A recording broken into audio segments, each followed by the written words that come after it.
Karena kami masih berkeyakinan bahwa ini bukan cuma tembak-menembak, ini ada penganiayaan, ya. Dan juga lokasinya tidak di sini, ya. Saya juga mencoba memahami keadaan, karena ini baru pertama kali saya datang dan bisa masuk ke TKP walaupun tidak bisa masuk ke dalam, ya. Jadi Gitu. tadi tidak menyaksikan prarekonstruksinya ya, Bang? Iya, tidak, karena itu memang kewenangannya penyidik. Jadi juga tidak bisa kita ada di situ, makanya tadi karena dia udah ambil gambar sampai keluar, dia pakai alat, saya mau nggak mau harus di luar, karena dari awal saya mau minta masuk, dia bilang tidak bisa, ini kewenangan penyidik, nah ini prarekonstruksi dan ini konteksnya adalah yang melakukan Polda Metro. Hai, halo, kembali lagi bersama Caca di sini. Jangan lupa padamkan tombol merah di bawah agar kalian tidak ketinggalan video-video terbaru dari Kertas Tulis.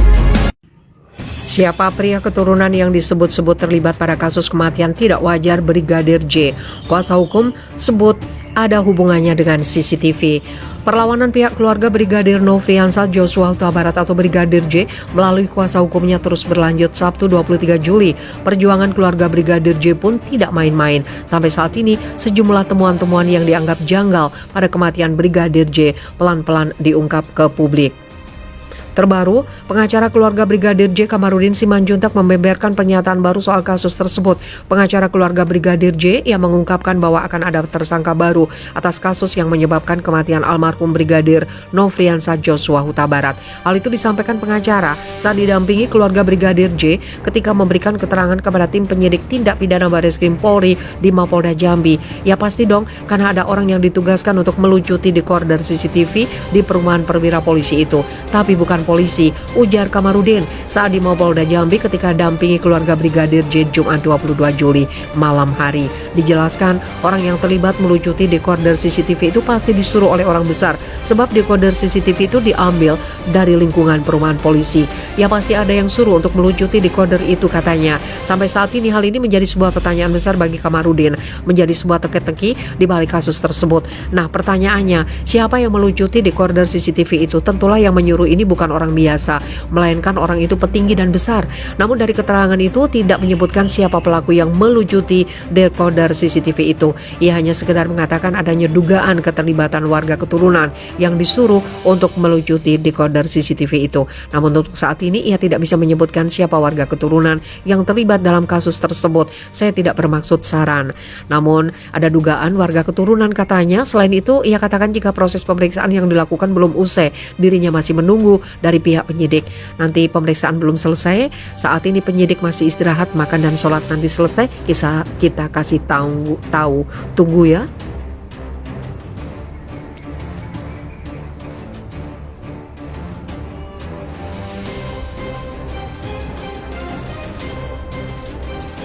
Ragukan penembak Brigadir J adalah Baradae. Kuasa hukum ajaib karena 4 kali menghasilkan 7 lubang.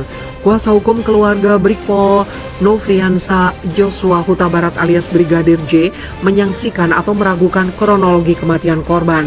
Dilansir tribunwow.com, pihaknya meyakini bahwa pelaku yang menewaskan Brigadir J bukan hanya suatu orang seperti dikatakan Mabes Polri. Ditemui saat memasukkan laporan di Barreskrim Polri Kebayoran Baru, Jakarta Selatan pada hari Senin. Pengacara Kamarudin Simanjuntak memberikan penjelasan.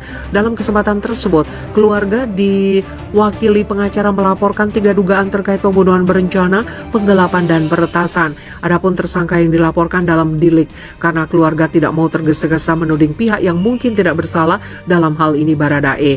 Hampir tidak mungkin yang bersangkutan Baradae melakukan ini, atau setidak-tidaknya menurut perkiraan kami ada terdiri dari beberapa orang, bukan hanya 1 orang atau 2 orang, beber Kamarudin dikutip kanal YouTube Kompas TV. Berdasarkan sejumlah luka di sekujur tubuh Brigadir J, pihak kuasa hukum menyimpulkan adanya tindak penganiayaan dari sejumlah pelaku. Ada yang berperan memegang pistol, ada yang berperan memukul, ada yang berperan melukai dengan senjata tajam, bahkan mungkin dengan sangkur atau dengan laras panjang. Berangkat dari penemuan luka-luka sayatan, memar, bekas jahitan dan senjata tajam di tubuh Brigadir J itu, keluarga meyakini kemungkinan tindak pembunuhan berencana. Jadi dengan banyaknya luka maka kami sangat yakin ini adalah pembunuhan berencana, tegas Kamarudin. Ia juga mengungkit perkataan Karopenmas Divisi Humas Polri Brigjen Ahmad Ramadan yang menyebut adanya insiden baku tembak. Dalam hal ini, Kamarudin mencium kejanggalan di mana Brigadir J merupakan seorang sniper atau penembak jitu melepaskan 7 peluru yang semuanya meleset. Di sisi lain, Baradae yang melepas 5 tembakan justru berhasil menciptakan 7 lubang peluru di tubuh mendiang. Penjelasan dari Karopenmas Polri adalah tembak-menembak. Katanya, satu orang menembakkan 7 peluru. Yang menembak ini adalah sniper, tapi tidak kena, beber Kamarudin. Tetapi ada yang tembak balik yang katanya Baradae, tembakannya 5 kali, kena 4 kali menghasilkan 7 lubang. Ini ajaib, harus diperiksa dulu jenis senjata apa ini. Sebelumnya dikabarkan keluarga Brigpol Nofriansah Joshua Huta Barat alias Brigadir J melaporkan kasus kematian mendiang ke pihak kepolisian. Dilansir tribunwow.com, kuasa hukum keluarga Kamarudin Simanjuntak menyebut adanya dugaan penyiksaan hingga pembunuhan berencana terhadap Brigadir J. Pasalnya menurut Kamarudin, pada jasad Brigadir J tampak luka-luka yang menunjuk indikasi penganiayaan. Seperti dilaporkan Kompas.com Senin, Kamarudin mengatakan bahwa di tubuh jenazah Brigadir J terdapat sejumlah luka mencurigakan. Selain luka tembak, antara lain ada luka sayatan, bekas jahitan dan memar seperti bekas benturan benda tumpul. Kita menduga adanya tindak pidana penyiksaan yang membuat seseorang kehilangan nyawa.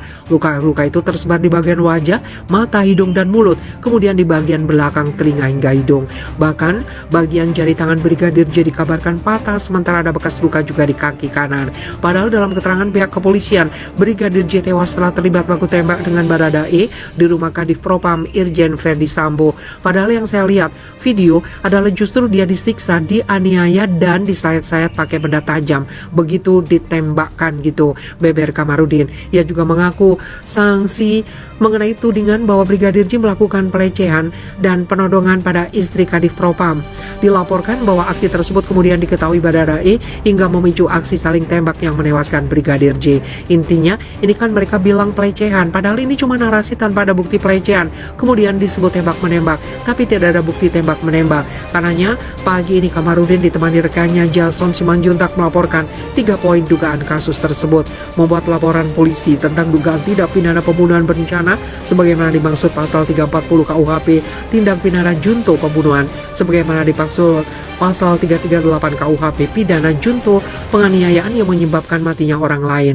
Pihak keluarga juga melaporkan adanya dugaan pencurian terhadap barang pribadi Brigadir J, terutama ketiga ponsel yang dimiliki. Pasalnya keluarga sampai sekarang tidak berikan barang penting tersebut yang dikatakan hilang oleh pihak kepolisian. Kemudian dugaan pencurian atau penggelapan handphone sebagaimana dimaksud pasal 362 KUHP, pidana junto pasal 372 dan 374 KUHP pidana. Kemudian dugaan tindak pidana meretas dan atau melakukan penyadapan, yaitu tindak pidana telekomunikasi.